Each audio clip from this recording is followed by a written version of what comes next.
there's all these emo kids that, you know, find the superhero community and everything like that. And one of them was on there one day trying to say, oh, well, Adam West Batman is no good because Batman was originally a dark gothic fairy tale. And I said, well, you better, you know, find a copy of the original Batman from the 30s to take a look at, because it was nothing of the sort. It was a Mickey Spillane novel, basically. The only difference is the guy wore a hood. Like, you know, he said, I got 3 slugs in me and 2 of them are gin. You know, and I drove loudly through the town, and he comes up and he goes, where's the broad? I ain't telling you. Pow! And then, you know, I swung through the window and broke his neck. You know, and this kind of thing. And the kid actually went and looked, but that's what Batman originally was a Mickey Spillane novel. I want to make Shrunken Heads, and it's all because of Vincent Price. Vincent Price's Shrunken Heads. Remember that? And Jack Palance grabbing McCoy and says, find your pain.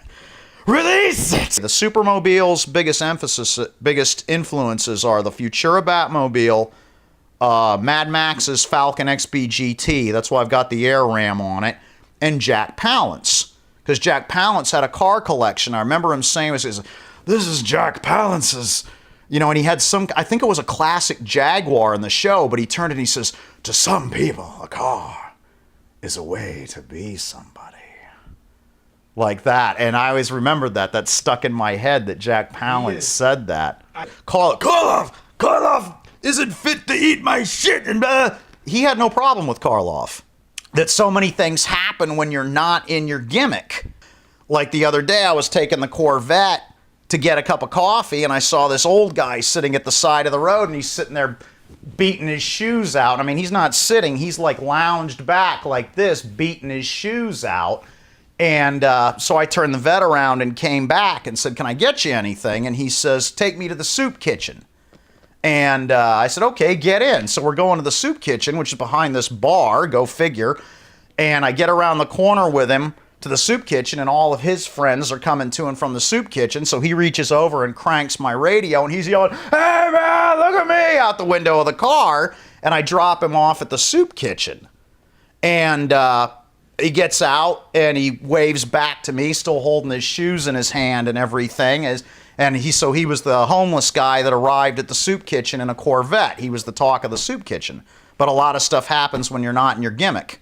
His big line was, and his hand would get away from him and was crawling away, and he grew a new hand. And really? Yeah. I'm shocked. You don't need to see Valkyrie. Because Valkyrie, as good of a movie as it is, Jack Palance told the story, and you know, he would put the emphasis on everything, those huge guns of his, and everything. I saw Hawk the Slayer, and he was the bad like he said, Stauffenberg didn't have any fingers on his hand. He'd lost them in Africa. So he took the briefcase with the acid, and clutching it with both hands, he managed to crush the cylinder. But someone pushed the briefcase. I always get into the debate of who's the best Frankenstein. Yeah. Glenn Strange played the monster more than anybody else, and he played him so many times that when Karloff died, the picture with the obituary was Glenn Strange. And Glenn Strange says the first time he ever played the monster, he says, well, the monster was laying in the mud in the bottom of a castle when they found him. And so I was in this horrible fake mud all day, and I was freezing to death while they got ready to shoot the shot and everything. And I think he said Lon Chaney Jr., go figure, says, well, here's what'll warm you up. They kept bringing him rum all day long, so he's putting this rum back.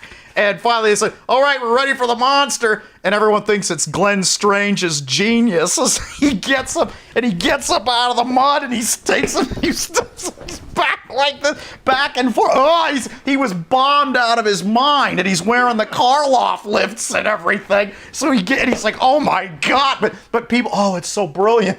Like the monster doesn't have any power, and he's just, no, he was shit-faced tanked. He's making a movie about a man who goes around and shoots muggers. And Charles Bronson says, that sounds like a wonderful idea.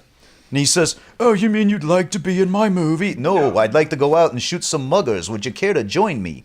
And he says, no, it's okay, let him come on over here. And he's signing the art. And he says, you look like a good kid, why are you doing this? And everything. And he's signing autographs for him. Well, Jack Palance he'd let him sign, but he'd like the same autographed hound told me I can walk with you, Mr. Palance, because he caught him in an airport, and he goes, I don't need you to walk with me.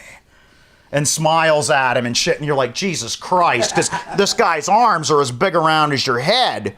Palance is really? Oh, yeah, he did this movie once where he played this Roman something or other with the big armor, and he buries his friends in a Viking funeral, which why he's doing that as a Roman, you have no idea, but he takes the guy and puts him in the fire, and he turns around like, ah, and he's huge. Really? Well, don't forget, he held the one-arm push-up record in the Guinness Book.